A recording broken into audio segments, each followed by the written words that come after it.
Pod in My Noggin, hosted by CK Sims, creating a platform to elevate, educate, and heal by creating a space where people can share their stories of struggle, triumph, and redemption.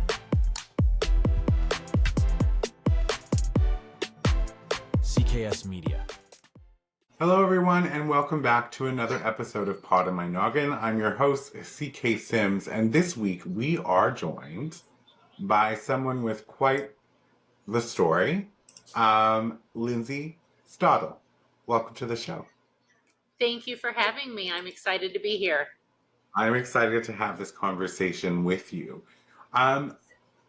There's a lot of parallels in your story with my own story. And very much the reason I started this podcast, to be honest, is we have similar things that happened in our lives. I want to read to the audience just the first part of what you wrote in your form, because I felt like that really stood out to me.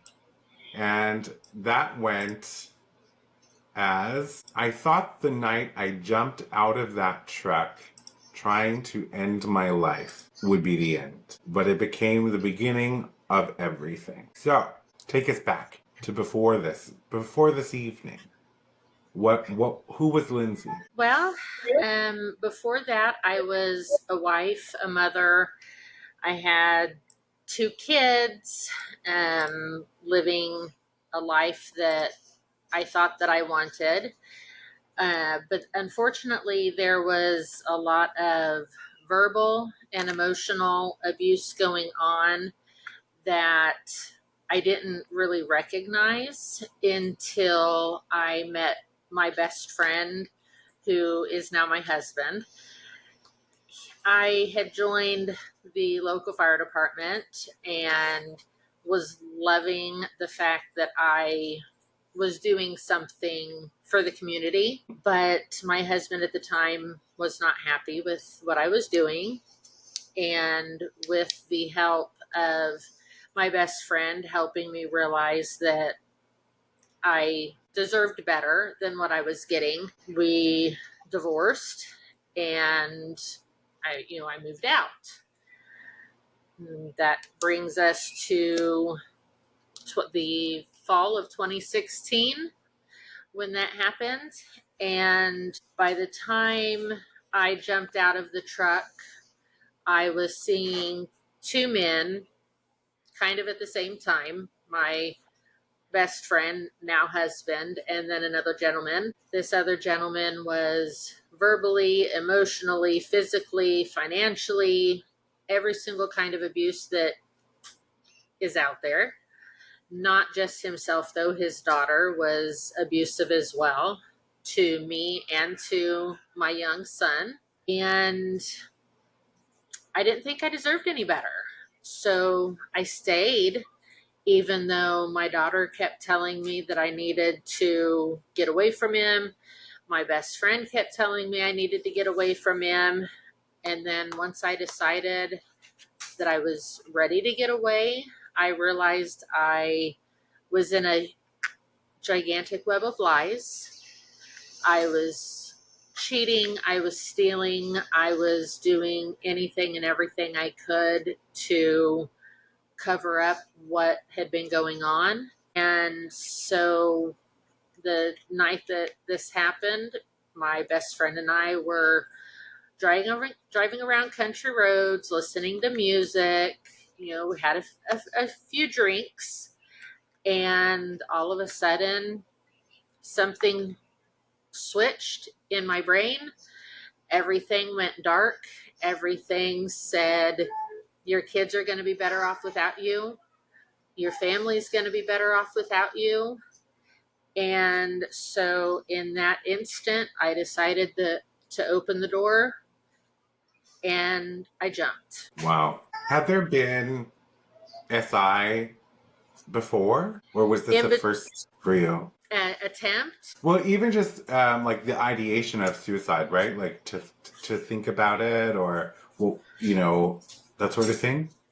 Yes, in my entire adult life and most of my teenage years, I suffered from depression, anxiety, and suicidal thoughts. I And so never just went as far as I did that night, though. It was always just the ideation. I ended up in the hospital twice, kind of thing. okay. And just so I'm clear, because like the person you're with now, it was your best friend. He was the person that you met at the fire department, who Yes. helped you see that the relationship that you were in previously, who had the abusive daughter as well. Yes. Okay, yes. All right. So I wanted to make sure that they were the same person so I could keep track. But so, and then your own biological daughter was also very adamant that you should leave. Yes. So, but it's not easy, is it? It's not, especially when you have that kind of history Hmm? with men. I just, besides my daughter's father, I was unlucky all around in with men up until my now husband. Hmm. And then you're driving around. Where exactly part of the country are you in? Or the world? I'm in Northeast Kansas, so a lot of country, rural areas. Yeah. And just driving around and you decided that's it. It came Yeah, on you. driving.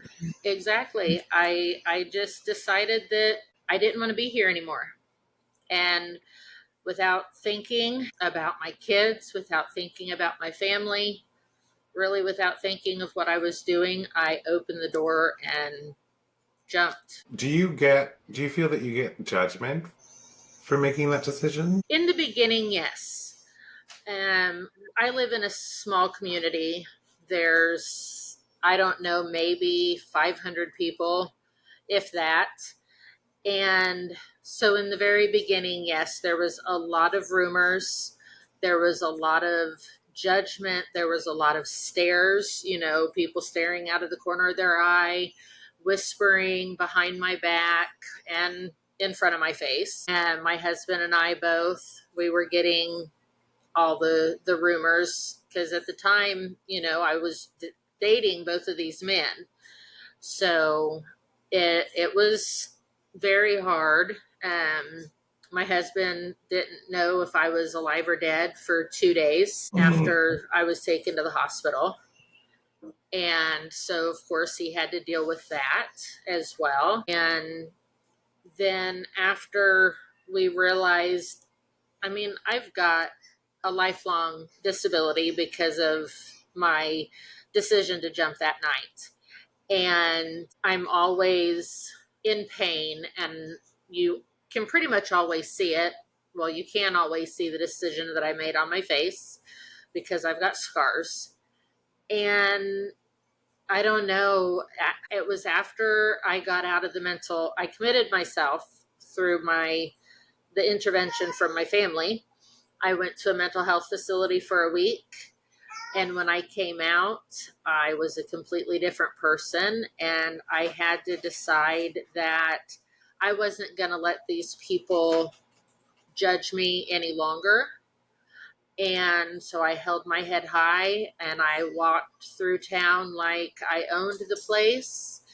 And I'm sure there's still, whispers around today, and it's been almost 8 years, but I don't let it bother me anymore. I can't. I've made a decision. I'm not the same person that I was back then. I shouldn't be judged for my decision. I should be judged for the person that I am today. Absolutely. I do have a follow-up question. And if it gets Yes. too heavy, you can tell me to F off. So No, no, no. I'm an open book. my question for you is the reason I had asked about the judgment part was almost how you were positioning certain parts of the way you were telling that story. Um, and then in my mind, I was thinking to myself, I'm like, does she feel that I'm judging her? And so my follow-up question then is, do you judge yourself? I did in the very beginning, yes. I didn't understand when I woke up in the hospital. I didn't understand why I was still there. I was very hard on myself because now I have to face all the lies that I was trying to get away from. And it took me a long time to accept myself for who I am now. And it Mm. took a lot of therapy, a lot of Yes. intense therapy, and it took a lot of apologies. And some apologies went nowhere other than me saying it. I still don't have those people in my life, and some policies are, or some apologies are what's back here that you can't really see. They're sitting right in the office with me. We Yeah. reconciled, and now we work together every day. Well, and I think that that's a part of it, right? So I would go and say I would go as far as saying that the people that you apologize to that are no longer a part of your life, then that's by design, right? Absolutely. Yes, absolutely. I don't need toxic people in my life anymore. There's enough toxic things going on in the entire world that my life that I decide to live every day, I don't need it. So if you're going to be toxic, you're not going to be in my life. Well, and so at the start of the show, we talked about the parallels, right? And like I'm listening to them as they're coming up. I have two best friends. That's it. Like they're really best friends. I don't spend time with other people. My circle's small because I have been in toxicity and drama. I hate drama. Like drama, I'm allergic to it. So, but I fiercely protect my space and my mind and that sort of thing. And I think from when you look at trying to take your life, um, and then coming back from that to a place where you're very proud of who you are today, and that healing process is not linear, everybody, and it's messy. But you become so invested in ensuring that people don't mess with your energy on your website, which is Lindsay, and I'll post it in the description as well, lindsaystadel.com. There's this there's a picture of you that says, "This is what the face of depression and suicidal thoughts look like just 7 days before I tried to kill myself." And you look so happy and all of those things. And sorry, I'm sipping ginger ale. Not a good choice when you're hosting a podcast. Um, but so it's it resonates with me, right? Because we mask. And if you look at that picture, and I'm sure anybody in your life at that moment, maybe some people knew, um, but for the most part, people are just seeing like this happy-go-lucky person moving through life, not thinking that on the other end of that line is someone who's falling apart or whose feels broken, and then would consider in a 7-day period to decide to end their lives. Right? So if you can go to her website and check that out, because it really does bring that home. So to recap for everybody, you were in an abusive relationship. You didn't think you deserved better because this is just, these are the faulty assumptions and the lies we tell ourselves throughout life, right? And it starts at childhood and comes all the way up. Um, a person at the fire department you met, became friends, and then later that grew into more. Your best friend and now your husband. Um, you were able to see that you deserved better than what you were with previously, but the break wasn't clean. So there was sort of like a double dip period process there, some cover up and things like that that you didn't think. Isn't it interesting how we can dig ourselves into places that feel impossible to get away from or get out? Yes, and I've always had a issue with lying ever since I was able to talk. And I've gotten into trouble every stage of my life that I can recall. And so I didn't think that it was something that I was going to have to deal with as an adult because I thought I would grow out of it. But I did not, because I just was beat down for so long that it was a lie I was telling myself that I didn't deserve better. So I just continued telling the lies to everybody. And it wasn't until recently that I realized that my daughter could see through them. I didn't think she could at the time, but my daughter could see through them. Kids are extraordinarily perceptive. We might think that we're fooling them, but we're not most of the time. They can see things for what they are, face value, right? Yes. If you were given the opportunity, if I could flip a switch right now and take you back to the girl in the picture that's on your website, exactly around a week before you were to take your life, do you think that there's anything that you could say to her that could have affected how things would have played out? No. No? No. Sorry. It's okay. I'm asked quite often if I could go back to that day, that girl in the picture, help try to change my mind or relive it. Would I do anything different? And I would love to say yes, but I wasn't listening to my daughter. I wasn't listening to my best friend. I don't think I would have listened to myself. And if I hadn't jumped the night that I did while in my best friend's vehicle, I wouldn't be here today because I would have been successful. And so I can't sit here and say, I can sit here and say, I wish I didn't do it. But in the same hand, I'm glad that I did, because it helped me realize what I was doing, and all the pain that I'm in today because of my decision that night to jump reminds me that I'm alive and I deserve to be here. Thank you for being vulnerable there. It's profound, isn't it? When you think of, and I want to talk about more of what you're doing today and what you experienced today, but when you think of that event in your life, and yes, you have physical manifestations from that event, but what you said is something that I also think of. If you didn't, would you have ever realized this beautiful life you get to live today, where you appreciate each breath, each relationship, each moment?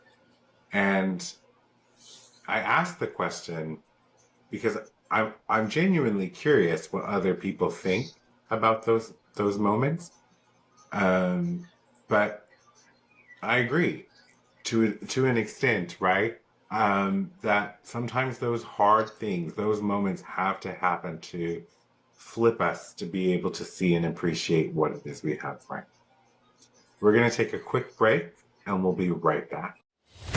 Partner today with CK Sims and Pod and My Noggin to get in front of an audience that cares. You will be supporting mental health stories, tales of resilience, and uplifting content, aligning your brand with bringing goodness, authenticity, and kindness front and center.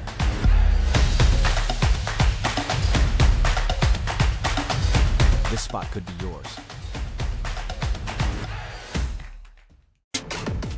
Do you have a story of struggle and resilience? One that you want to share with others and possibly help someone through their own struggles? Find the link in the show description and fill out the guest form today.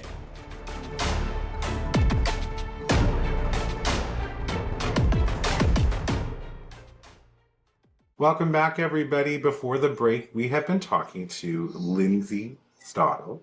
I hope I said it correctly. Yes, you did. Perfect.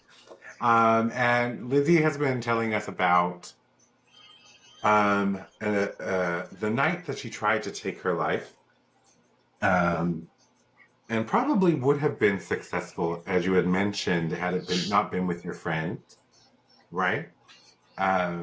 So thankfully you were with your friend and it wasn't successful. And we were talking about what led up to that and how, you looked normal a week before. You can reference the actual photograph on her website, lindsaystadel.com. I'll link it in the description. So it came over you. You took the leap. You jumped out of the moving vehicle. What happened?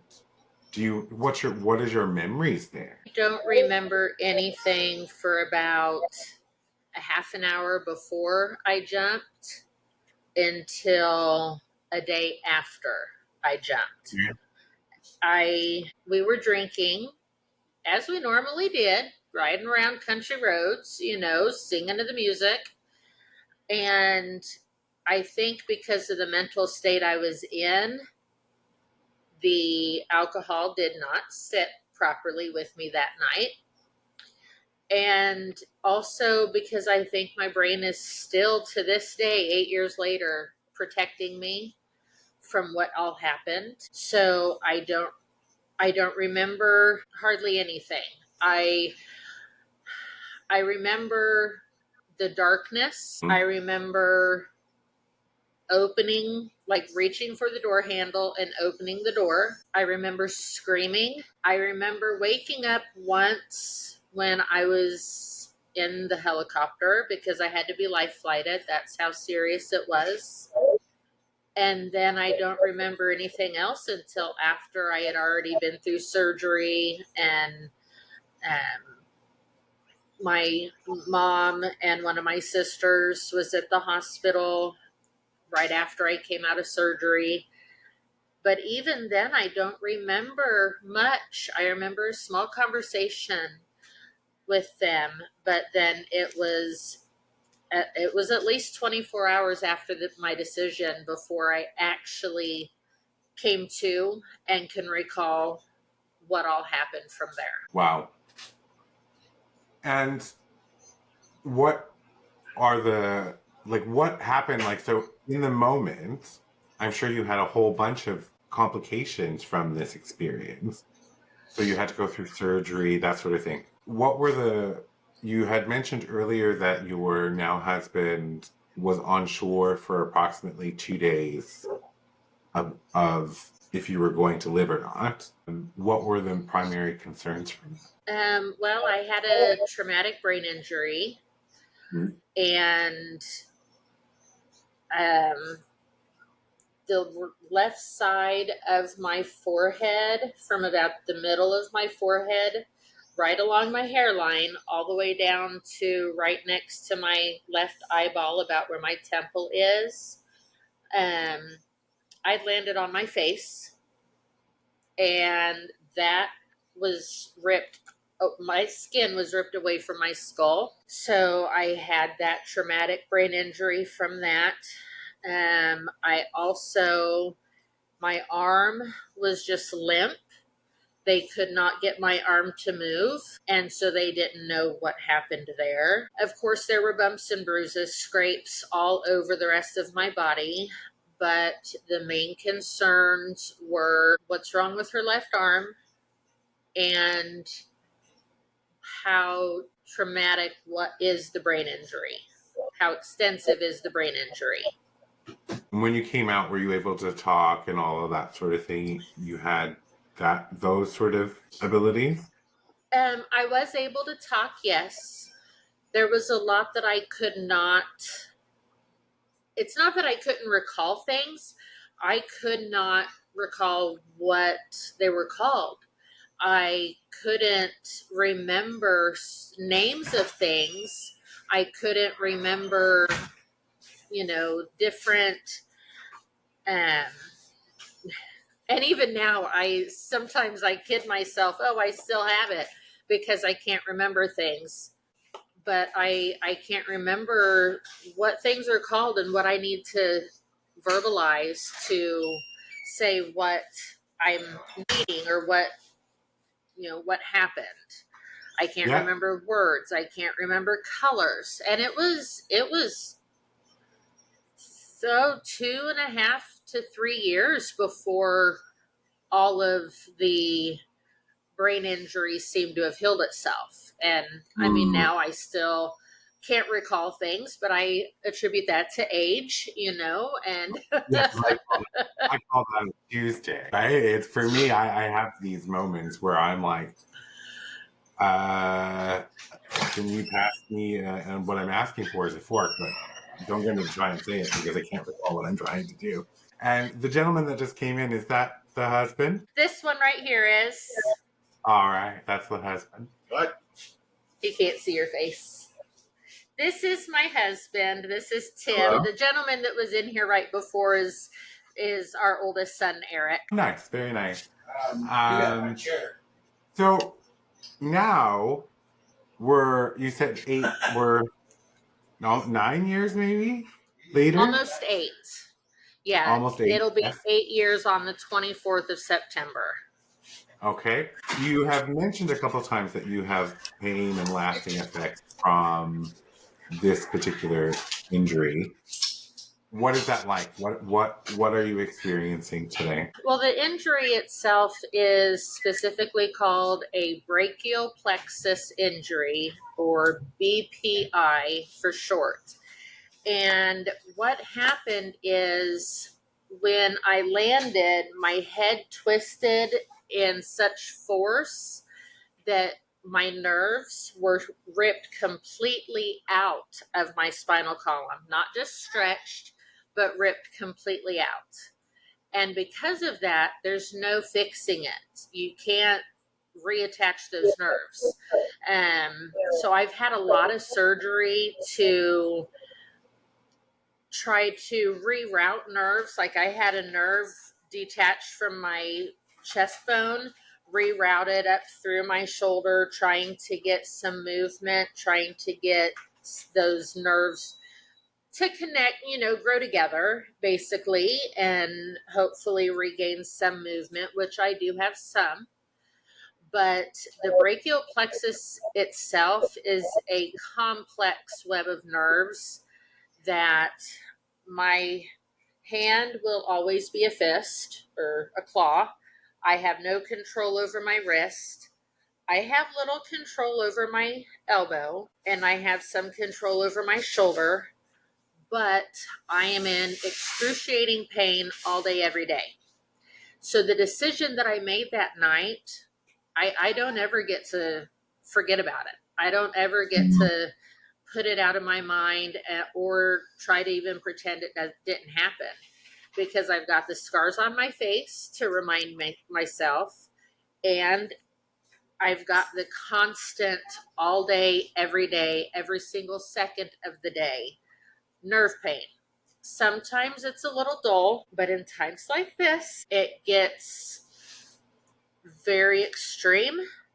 Yes. And there are times that it lands me in the hospital because I'm sitting on the floor crying because I'm in so much pain. And that's a lifelong injury. It's never going to get better. I don't want to assume that everybody knows, but nerve pain is pretty much the worst pain you can experience. Yeah, there's no in your treating body. it. I mean, Yes. you can take some medication for it, but it's never going to be treated. No, the medication, I think, if I'm not wrong, just dulls it. It doesn't actually take it away or give you a break. It just makes it takes the edge off, if you will. I know someone not who has the severity of you. They have trigeminal neuralgia, I think is what it's called, and it's something to do with the nerves in their neck. And when it flares up, it's big time. And so when I'm thinking about that, this is like a 24/7 type thing. You're right. You can never have a moment where you can just blissfully pretend it didn't happen because life's so good at this moment, because you're reminded by that. But we've spoken a lot about what led up to it, the actual event, some of the physical manifestations of what has happened from that particular decision. But that wasn't the only decision that you made, right? And probably, you had mentioned earlier that you wouldn't technically go back and change it, and because it's how you got here right now. What are you doing now? Living. Well, yes, that's wonderful. I am the wife of a farmer, and never thought that I would love being a farmer's wife, but I actually do.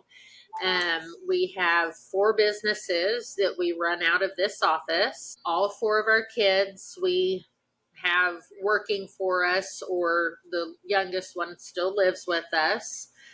We've got 3 grandkids, one of which is right there in the background with me today. And very well behaved, might I add. She is, yes, thank you. Um, and besides the 4 thriving businesses that we have, I've decided to take my second chance to speak up and speak out and try to shatter the stigma and shatter the silence, because suicide's not a bad word. Suicide No. needs to be, suicidal ideation, mental health, depression, all of that stuff needs to be treated as if you're going to the doctor for a cold. It needs to be talked about every day. Everybody needs to be comfortable saying the word, because it's such a hush hush thing that when it's brought up, people are uncomfortable. Without question. And we have made leaps and bounds, I think. We're nowhere near, kind of like women's rights, but we're nowhere near where we need to be. If you mean, you know what I mean? Like, Yeah. we have so far to go for women's rights. We have so far to go for mental health rights. When you got home, right, and you're experiencing the pain, you're going through surgery, when did you first realize that you started to want to sort of pivot and speak out about your... You had mentioned spending a week in a psychiatric hospital. Is that I correct? did. And coming out, you felt like you were 100% different person. What was it I about did. that? We had a lot of group sittings. Mm. I had a lot of one-on-one sittings, and being able to tell my truth, because they didn't know fact from fiction. They didn't know if I was lying or if I was telling the truth. And what's the point in lying to these people in this, or the doctors in this facility, because they don't care what I was doing or who I was doing it with. They just want to help me. Mm-hmm. And that was the first time in probably 10 years or even better that I did not lie about what was going on within me, my body or in my brain. And it was then after I got out, the very day that I got out, let me take that back. The very day that I went in, I called my best friend and told him that I was going into the hospital. And the very day I got out, I called my best friend, and he let me come over and do laundry, because I did not have laundry facilities at the house I was in. So, we were able to sit and talk, and really it was then that I realized that he's been there for me this whole time. He came and visited me while I was at the hospital, or at the psychiatric hospital. And that was the first time we had seen each other in over a month. And then sitting in his house, and we got to talking, and well, this man is the man that saved me. Really, he's the one that got me to the helicopter, and he's the one that helped me realize the kind of relationship I was in. And he's also the one that helped me realize the kind of man that I deserve to be with. I love that. And I'm not just saying that because he's sitting back there. No, I wasn't sure if he was still back there or not, actually. As well, right? So, I think that's it, right? I think you can find your person if you allow yourself to open up. For me, I haven't found that person yet, but I've become my person, right? I provide all of the things that I always desperately wanted or sought from external sources to myself. And it's such a beautiful thing, but I don't want to, I'm cognizant of time, but I also want to talk about, you've written a book. I have. I have. Well, I've got a copy of it right here, as a matter of fact. yes, so let's talk about your book, Born to Risk. Yes, it is a collaboration. Myself and 25 other authors are in this book. We each have our own chapter, and within that chapter, we got 1,500 words. And you don't realize how fast 1,500 words disappear until you start writing down your story. So I had to leave a lot of my story out. I had to focus on the most important aspects of my story. That way I didn't go over my limit. And see, it was my husband's idea that I should write a book. And then it was my Aunt Annie that got me in touch with the owners of the network, or the owners of the publishing network that I am now part of. And so, because of my husband's idea, because of my Aunt Annie's connection, I spoke to the owner. We were on the phone for about 2 hours that day, and he says, I want your story. And then he stopped and he says, no, I need your story in my book. And the rest is history. I now have an amazing book that my name is part of, and I never thought that I'd be a published author for anything, but I am now. And it's not just a published author. I am now an award-winning published author, which is even more awkward to say. But wonderful, right? Yes. You like also just another thing that wouldn't have happened had you had not experienced that night. And that's not necessarily true. I want to take that back, because you don't have to, for anybody listening, you don't have to attempt your life to do anything you want in life. But when we look at the accumulation of all of the good that's happened post that night, as you had indicated, what would your life have looked like if that wasn't the path that was taken? And I'm glad you stuck around, and Yeah. that the universe saw fit to keep Lindsay here. So it's so important. So there's a follow up to this book, right? Are you in the follow up? I am. The first book is the book that my Aunt Annie's part of. And the second book is the one that I am part of. And then the third book in the anthology will be coming out next year. But I'm also in the documentary that's going to be coming out next year, along with the third book. That is so exciting. I love this. I love this for you. And so what do you find now takes up most of your time? Well, I mean, you have grown children with grandbabies, so you're probably thoroughly loving that. But you also have 4 thriving businesses. So do you think you'll go write your own full story book at some point? I've thought about it. I don't know if I'm actually gonna go that route. There's a lot of things that I don't remember. Just, I think, like I said, because my brain is blocking them out. And I don't know that I really want to start down the path of potentially recalling those memories. Not that I don't think I'd be able to handle it, because I've been through a lot of intense therapy and I think I can handle it. I don't want to. I love my story the way it is. I don't need to remember it. My husband remembers every single moment of what happened that night. He's not shared it with me because I don't want to know. My brain has got it blocked out for a reason. I don't need to know. He knows for me, and that's enough. I love that thought process too, right? Like, sometimes some people get so fixated on what it is that they don't remember, but not realizing that the brain is smart enough to keep certain things blocked away.